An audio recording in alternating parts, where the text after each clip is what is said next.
A deeper look from Sunday's quarterback numbers show that Tyler Shough had a unique advantage. We got all that and a little bit of lagniappe for you on today's episode of Locked On Saints.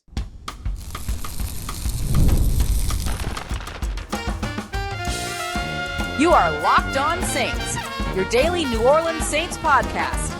Part of the Locked On Podcast Network, your team every day. What is good, Who Dat Nation and Who Dat family? I am your host, your friend Ross Jaxson, New Orleans native, your New Orleans Saints expert and credentialed member of the media covering those New Orleans Saints as a Saints beat writer over at LouisianaSports.net. And on today's episode of Locked On Saints, Tyler Shough played like a top 3 drafted rookie in the preseason's opening weekend. We'll break down those numbers and more. We'll also take a look at Velus Jones Jr., one of the standouts throughout this game, has the potential to really bring the New Orleans Saints something that they lack. And we're going to kick everything off with a deeper dive into the quarterback conversation, because a quick look at the numbers behind the performance show that Tyler Shough had a unique advantage over Spencer Rattler in this opening preseason matchup. We got all that coming up for you on today's episode. We appreciate you very much, whether it's your first time or your next time being here with us this time, making us your first listen, and being an everydayer here on the show, which is a proud part of the Locked On Podcast Network, your team every day. Today's episode brought to you by our friends over at Game Time. Download the Game Time app, create an account, and use the promo code LOCKEDONNFL to get $20 off of your first purchase. Terms apply. The New Orleans Saints, we wanted to take a deeper dive into their quarterback situation here, Spencer Rattler versus Tyler Shough,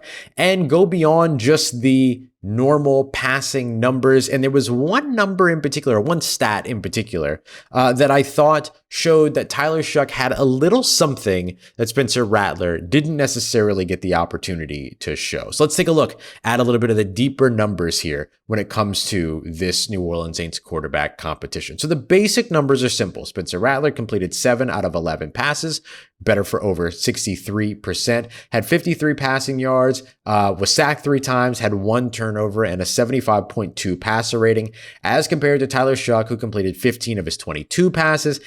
That is 68.2%, 165 passing yards, sacked twice, also had a turnover himself, which immediately was a pick 6, by the way, so immediate 12-point swing there, or at least a 6-point gift to the opposing team, and then an 86.4 passer rating. So that passer rating would be much higher were it not for that pick 6.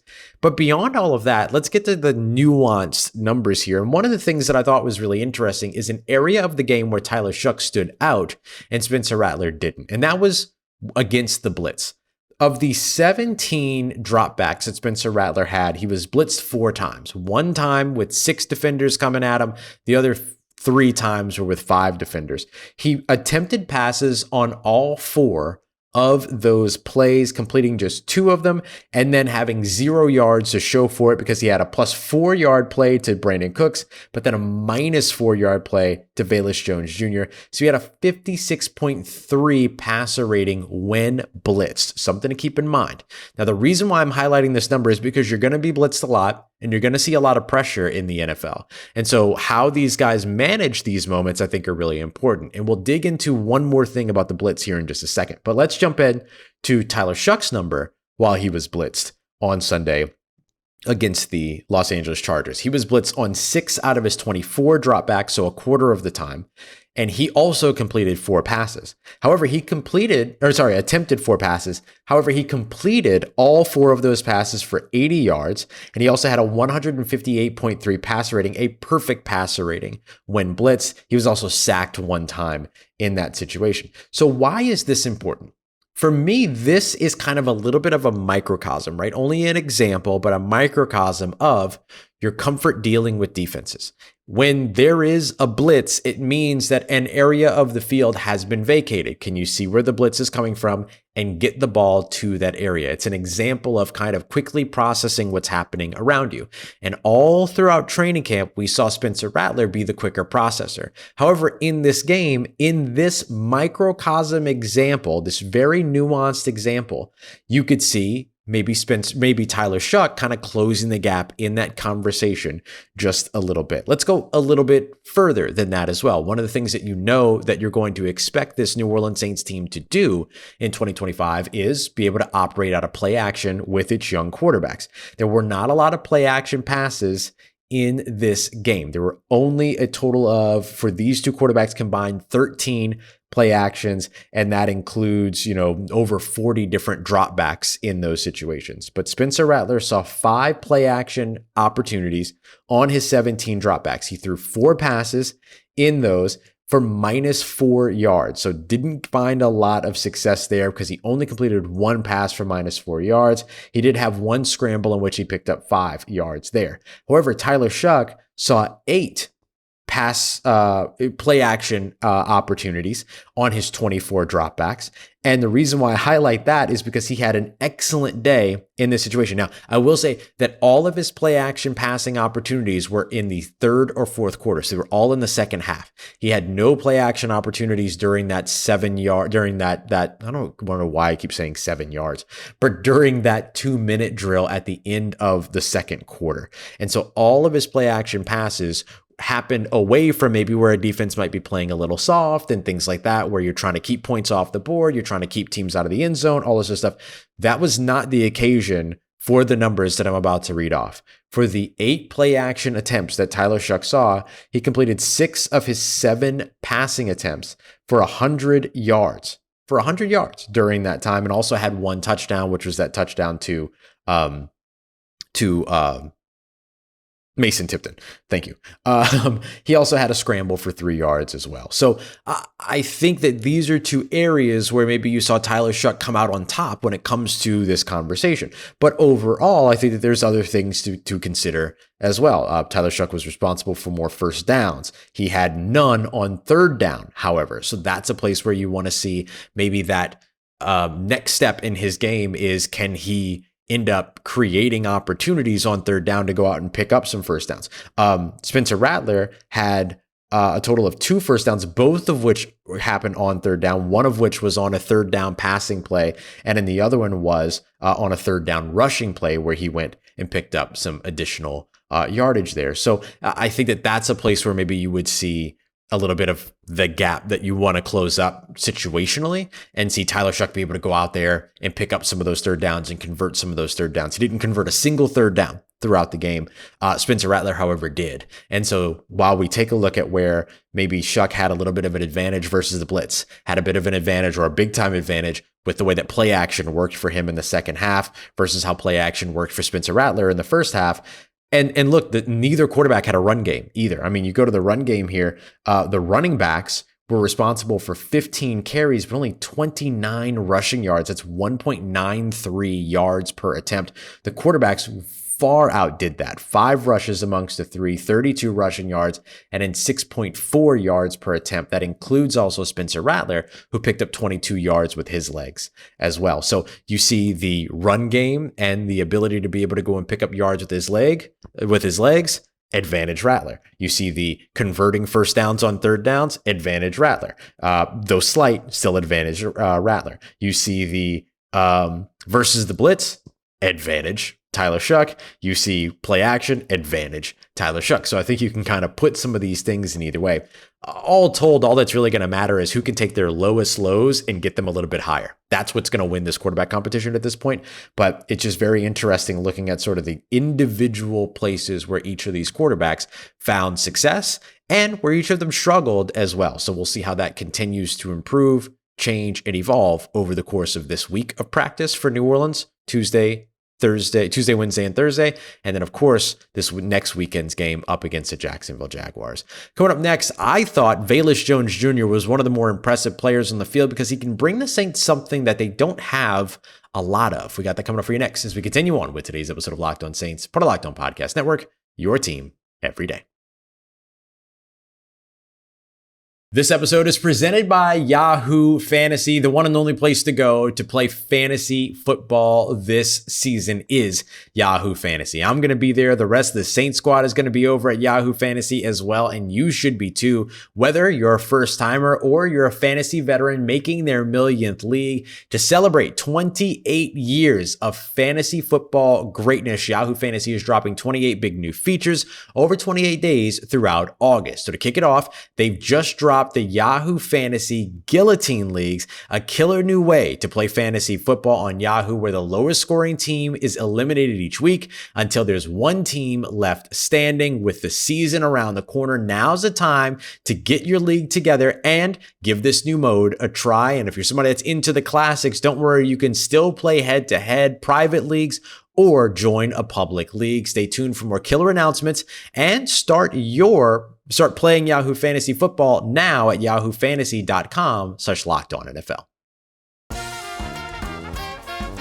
All right, family. For a player whose day was quite modest, I thought that running back Velus Jones Jr. was one of the stars of the day for the New Orleans Saints going up against the Los Angeles Chargers. I want to highlight his performance as well as a couple of other performances that I didn't get a chance to get to during the live show yesterday. I thought that Velus Jones Jr. had a stronger day numbers-wise than he really did. When I looked back at his numbers after the game, I was a little bit surprised. He had just 4 catches on the day, and he had 16 yards on those catches, but he had a long of 13. So you saw some negative plays that ended up impacting what his receiving totals were. When it came to his rushing yards, he had 1 rush for -1 yards. Didn't go great for him there. But as a returner, he had a really, really good day. 2 kick returns for 73 return yards. That's 36.5 per, and a long of 46. Really, really strong day for the young running back, converted to wide receiver, converted back to running back here in New Orleans. I think Velus Jones Jr. gives the New Orleans Saints a little bit of extra dynamicism that they don't have in their offense because of what he could do with the ball in his hands. His ability after the catch is so hard to miss. He ends up making people miss, making the first guy miss. He had 1 0-yard gain on a passing attempt out to the right flat during this matchup that I thought was one of the better 0-yard gains that I've seen because of his ability to win the one-on-one matchup, but then he got out of bounds right after that. And so he had a one-on-one there, and he juked out, slipped a tackler, and then was able to potentially go and pick up more yards, but ended up going out of bounds. And then we saw him dance, bob, and weave to his 13-yard gain at a later point in the game as well. And so I think that he feels like the kind of player, along with Rashid Shaheed, that if you get the ball in their hands, they should be able to do something with it. And we saw some pretty good catch and run opportunities for players. Kevin Austin Jr. had a couple of slants that he turned into some additional yards. You get those balls in the hands of Rashid Shaheed or Chris Olave, and they're picking up more yards in those situations. They're faster, they're quicker. Rashid Shaheed is a little bit more evasive in particular. And so I think that if you're getting those types of opportunities to these players, you can see where this can grow for this New Orleans Saints offense that used to be a team that ate off of yards after catch, but have not been that team for many, many years now. Like for the last few seasons, their best yards after catch threat, honestly, has been Juwan Johnson. And I thought it was interesting. We saw Juwan Johnson and Jaxson line up all over the place, even in a more simplified offense. Like we talked about, seeing only 13 play action plays for Spencer Rattler and Tyler Shough throughout this game.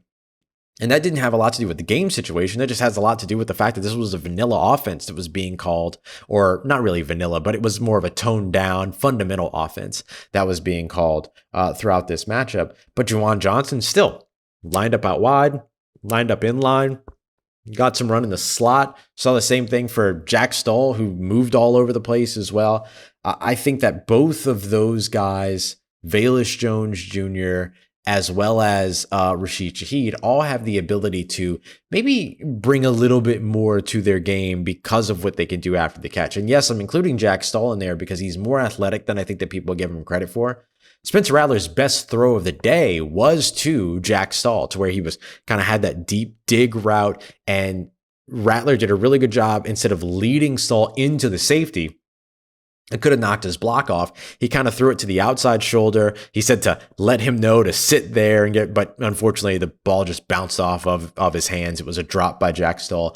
He didn't have a ton of those all throughout camp, but he had a couple. And so, you want to see that get a little bit better. But I think for the Saints, figuring out these players that can go out there and turn a 3-yard pass into an 8-yard gain, whether they're at the tight end position and they can move around, whether they're at the running back position and can move around in Velus Jones Jr.'s example, or whether they're just wide receivers that have the speed and can be moved around as well. I think that there's some real value in all that, especially with these young quarterbacks, right? Make the throw simple, but then the play more complex because of what you can do after the catch. So I wanted to highlight a little bit of that. I also want to highlight an undrafted free agent rookie that I thought was outstanding throughout this game. How about Torricelli Simpkins? I mean, this is a guy that came in as an undrafted free agent, and even in that undrafted free agency class was kind of overshadowed by Easton Kilty. Easton Kilty coming from that North Dakota State University pipeline of NDSU to the NFL and all that. Then Torricelli Simpkins shows up, just kind of stays quiet, does his work, does a little bit of work at guard, and then eventually started doing very recently some work at center. And then 2 snaps into the game, Will Clapp goes down, and all of a sudden, Torricelli Simpkins, I think the third, my apologies, is playing center until the last whistle all of a sudden. And I thought that he did it well. I need to go back and find like all of his pressure numbers and things like that, but I didn't see many snap issues, which is something that we've seen a lot of all throughout camp, whether it's Will Clapp, Kyle Hergel, whomever, throughout camp, they've had some issues with the snap. And all of a sudden, Torricelli Simpkins jumps in and takes over this role for an entire game and snaps clean to 3 different quarterbacks. Like, that's pretty impressive. That's pretty good for a young guy that's rarely ever played the position, hardly has any exposure to it at the NFL level, hardly has any exposure to it with these quarterbacks in particular. I know he's a Gamecock, and Spencer Rattler's a Gamecock, and like I get all that, but like at the NFL level, like he has no exposure to these 3 quarterbacks, and goes in and handles himself great. I thought that was awesome. I thought that was really, really good to see. Another player that I didn't get an opportunity to shout out during the live stream, Jonas Sanker. I thought Jonas Sanker was all over the field, playing mostly his specific role where he was playing down in the box, but that allowed him to be able to crash down on run plays and get out there and guard and play in coverage and all these other pieces. I thought that he had a really strong game too. Not one in particular moment stood out or is standing out to me for that, but I just thought that he had a pretty solid day. And then I did shout out Jalen Ford leading the team in tackles with 8 over on the defensive side, but I did want to bring that up again because he's had a really strong kind of upward trajectory here over the course of the last couple of weeks. So those guys were all pretty standoutish to me. Last one I want to mention is Clyde Edwards Helaire, and in particular, it's because of that outstanding blitz pickup that he had that allowed Tyler Shough to be able to rear back and get that throw off to Mason Tipton on the double move down the left sideline. If Clyde Edwards Helaire isn't there to pick up that pressure player, there's no way that pass gets off. There's no way that touchdown happens. And we're not saying any good things about Tyler Shough at that point, potentially, because that touchdown was such a big part of the building of the momentum in his day, the bounce back from the pick 6, all that. Like, if we don't have that part, who knows what the rest of his opportunity looks like through the rest of that game. And it's because Clyde Edwards Helaire picked up that pass rusher. So he deserves his flowers as well. All right, coming up next, speaking of players that deserve their flowers, I want to circle back to Tyler Shough, who had one of the more impressive drafted rookie quarterback performances in all of the first weekend of the preseason. Let's get to that next as we continue on with today's episode of Locked On Saints, part of Locked On Podcast Network, your team every day. Today's episode of Locked On Saints brought to you by friends over at Game Time, my favorite place to go to grab last-minute tickets because you can save up to 60% with their killer last-minute deals. So we've all been there. You're dying to go and see a concert or a sporting event, comedy, whatever it might be.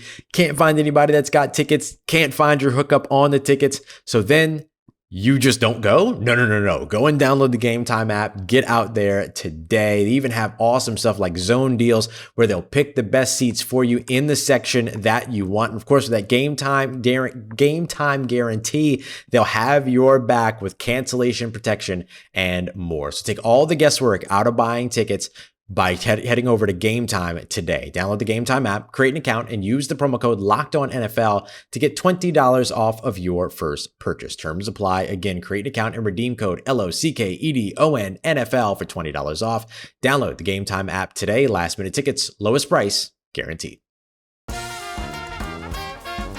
Let's get it, Who Dat Nation. New Orleans Saints rookie quarterback Tyler Shough, I think, was one of the top 3 performing drafted rookie quarterbacks in this year's class. He was the last rookie quarterback to go in terms of those that were drafted, really in terms of all of them. And he was only one of 2, along with Quinn Ewers, for the Miami Dolphins to play on Sunday. So he kind of wrapped up the rookie quarterback class, the rookie quarterback draft class in particular. And so I kind of wanted to go through his stat line and how it compared to some of the other top performers throughout this weekend's action. Now, I'm going to say this real quick, right? This is about one game, one situation. I'm not comparing Tyler Shough to the rest of the quarterback class. I just think it's interesting to kind of get a look at where things are in terms of the opportunities that he received and how he performed with them versus what we're seeing around the NFL with other highly drafted rookies. That's kind of what the point of this all is. So the way that I look at it is that Tyler Shough was probably a top 3 drafted rookie in this weekend's action, right alongside Jaxson Dart with the New York Giants and then Shedeur Sanders with the Cleveland Browns. Now, I'll let you decide which order 1, 2, 3 these players are in, but just taking a look at everything that we've seen in order of draft pick, right? So Jaxson Dart was round 1, pick 25, the big trade up by the New York Jets. 12 of 19 for 154 passing yards, 1 passing touchdown, and he had a 106 passer rating, no interceptions. Tyler Shough, who was drafted 40th overall in the second round, was pretty close. For him, he ended up being 15 of 22 as compared to that 12 of 19. So still 7 incompletions there. 165 passing yards versus 154. Had the 1 passing touchdown as well, but then had the interception in the pick 6 that went the other way. An 86.4 passer rating. Because of that, he also added 1 rush for 3 rushing yards. So it feels like the pick 6 kind of makes him, otherwise, like without the pick 6, I probably would have put him above Jaxson Dart, right? More completions, still the same number of incompletions, the higher total of passing yards, the nature of the big touchdown on the 54-yard passing touchdown downfield to Mason Tipton, like all of it just looked so good, but the pick 6 to Eric Rodgers kind of spoils the whole thing, or not the whole thing, but kind of brings it back, right? To where maybe you still put Jaxson Dart above him. I would completely understand that. And then Cleveland Browns quarterback Shedeur Sanders, round 5, pick 144, 14 to 23, 138 passing yards. So fewer completions, more attempts, but fewer passing yards, but 2 passing touchdowns and a 106.8 passer rating, along with 4 rushes for 19 yards. So that's where he kind of outproduced there. Got the extra touchdown, had the higher passer rating because of the pick 6 or the interception and pick 6 that Tyler Shough threw. Had more rushing yards, but I'm not super worried about the rushing side of it, but it is an interesting footnote. So those 3 to me were the top 3. Then you get to guys like Cam Ward, who is the number 1 overall selection, 5 of 8, pretty good there. 67 passing yards and an 89.1 passer rating. No touchdowns, no interceptions. So none of the high highs, none of the low lows that come with rookie quarterbacks for Cam Ward. Just a pretty steady day for him. Then you get to guys like Jalen Milroe, who had 3 rushes for 38 rushing yards, 6 of 10 for 61. Pretty good day when it comes to all that. Kyle McCord, there was another guy that I was high on during the draft process, much like Jalen Milroe, only 1 for 5. Over 8 passing yards and an interception on top of that. So a really, really rough day for him. But nobody had a rougher day, I think, than Houston Texans rookie quarterback Graham Mertz, who completed 7 of 14 passes for just 27 passing yards, 3 interceptions, and a 16.7 passer rating as a whole. Kyle McCord, by the way, a 0.0 passer rating. So I think Graham Mertz and Kyle McCord had the toughest days. I think Jaxson Dart, Tyler Shough, Shedeur Sanders, in no particular order, had the strongest days, and all the rest of these guys, Cam Miller, Quinn Ewers, Riley Leonard, all these guys kind of like right in the middle along with Cam Ward. So I just think that when you look at the opportunities that he was given, right, Tyler Shough had the third most passing attempts behind Riley Leonard, who had 24, Shedeur Sanders, who had 23. He had the most completions with 15, and he had the most passing yards with 165. So you saw him get the most opportunities out of, or amongst the most opportunities out of all these rookie quarterbacks this opening weekend of the preseason. And then probably, I think it's safe to say, make out pretty good on it. The big thing was the interception. And you really wish like that second play that he had, completes a short pass on a 1st and 10 to Kevin Austin Jr., gets that, it was his first NFL passing attempt, gets that 2-minute drive kind of rolling, gets everybody up to the line of scrimmage on 2nd and 1, takes a deep shot down the right sideline to Kevin Austin Jr. From my angle in the press box, it looked like it would have been a catch and run touchdown, but after going back and watching it on a broadcast, it's clear that safety would have probably knocked Kevin Austin Jr. out of bounds. But hey, that would have stopped the clock, and it still would have been another big gain that would have gone in Tyler Shough's favor. And so you wonder how much, like, if he completes that, what the rest of the momentum looks like. But it felt like the nerves and the jitters were very much there. Just put too much mustard on it. Needed a little bit more touch. Knowing that Kevin Austin Jr. is a pretty solid receiver, but he's not, the fastest receiver. So putting it all the way out ahead of him, putting too much behind it, just didn't get an opportunity, give him an opportunity to go out there and get it for his play style. But if there was a little bit more touch, a little bit taken off of it, maybe a bigger completion there. So I don't think anybody should be ready to call this quarterback battle at all between Spencer Rattler and Tyler Shough. Looking forward to seeing where things go next weekend up against the Jacksonville Jaguars, but certainly very interesting watching all of this. Saints will be back at practice on Tuesday. So we'll make sure we have you covered twice a day. No squad show tonight, but we'll see you tomorrow morning as we get you ready for Saints practice. We appreciate you very much. As always, making us a part of your day, part of your routine, for saying yes to me and the show. If you see me, please say hi. If you need anything else around your New Orleans Saints in between these episodes, make sure you follow me on your favorite social media at Ross Jaxson, NOLA. Hit me up. Let me know how the family's doing. Let me know how you're living. Let me know how you're momming them. And trust Who Dat Nation. I'll holla at you.